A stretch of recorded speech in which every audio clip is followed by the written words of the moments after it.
नमस्कार दोस्तों। आज मैं आपको बृहस्पतिवार की व्रत कथा सुनाऊंगी, जिसे सुनने मात्र से कुंवारी कन्याओं को वर, निर्धनों को धन, निर्बलों को बल और माताओं और बहनों यानी कि सौभाग्यवती स्त्रियों को सुख और समृद्धि की प्राप्ति होती है। तो यह बृहस्पतिवार की कथा आप सभी जरूर सुने। प्राचीन समय में एक बहुत ही निर्धन ब्राह्मण था। उसके कोई संतान नहीं थी। वह नित्य पूजा पाठ करता, स्वभाव में दयालु एवं धार्मिक विचारों वाला व्यक्ति था। परंतु उसकी पत्नी बहुत ही मलिनता के साथ रहती थी। वह न तो स्नान करती, न ही किसी भी देवी देवता की पूजा करती थी। ब्राह्मण देवता बहुत दुखी रहते थे। वह अपनी पत्नी को बहुत समझाते, किंतु उसका कोई परिणाम न निकलता। भगवान की कृपा से ब्राह्मण की स्त्री को कन्या उत्पन्न हुई। वह कन्या ब्राह्मण के घर में बड़ी होने लगी। वह बालिका प्रातःकाल ही स्नान करके भगवान विष्णु का जप करती, पूजा पाठ समाप्त कर पाठशाला जाती, अपनी मुट्ठी में जौ भरकर ले जाती, पाठशाला के मार्ग में डालती जाती। भगवान बृहस्पति देव की कृपा से वही जौ स्वर्ण के हो जाते। लौटते समय उन्हें बीनकर वह घर ले आती। एक दिन वह बालिका सूप में उन सोने के जौ को फटक रही थी। तभी उसकी माँ ने उसको देख लिया और कहा, हे बेटी, सोने के जौ को फटकने के वास्ते सोने का सूप होना अति आवश्यक है। दूसरे दिन बृहस्पतिवार था। कन्या ने व्रत रखा और भगवान बृहस्पति देव से प्रार्थना करके कहा, हे प्रभु, यदि मैंने सच्चे मन एवं श्रद्धा पूर्वक आपका पूजन एवं व्रत किया हो तो कृपया मुझे सोने का सूप दे दो। बृहस्पति देव ने उसकी प्रार्थना स्वीकार कर ली।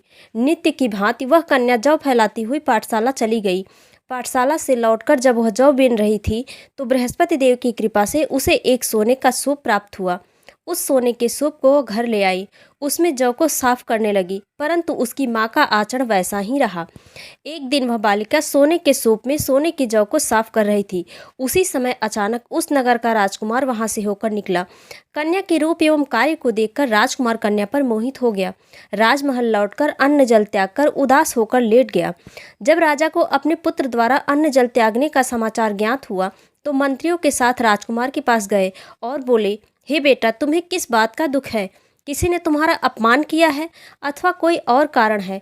मुझे बतलाओ, मैं वही करूँगा जिससे तुम प्रसन्न हो जाओ। अपने पिता की ऐसी बातों को सुनकर राजकुमार ने कहा, हे पिताजी, मुझे किसी प्रकार का कोई कष्ट नहीं है।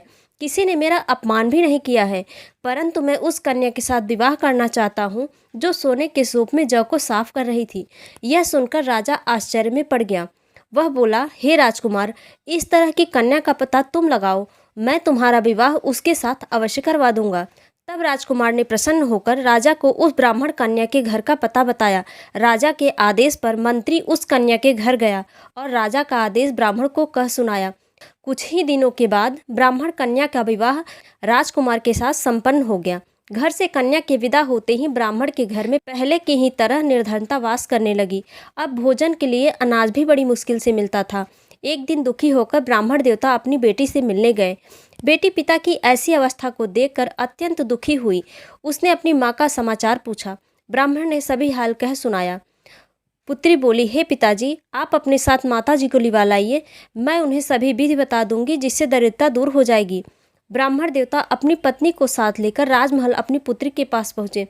पुत्री अपनी माँ को समझाने लगी, हे माँ, तुम सुबह उठकर सर्वप्रथम स्नान आदि करके भगवान विष्णु का जप किया करो तो सब निर्धनता दूर हो जाएगी। परंतु उसकी माँ ने उसकी एक न मानी।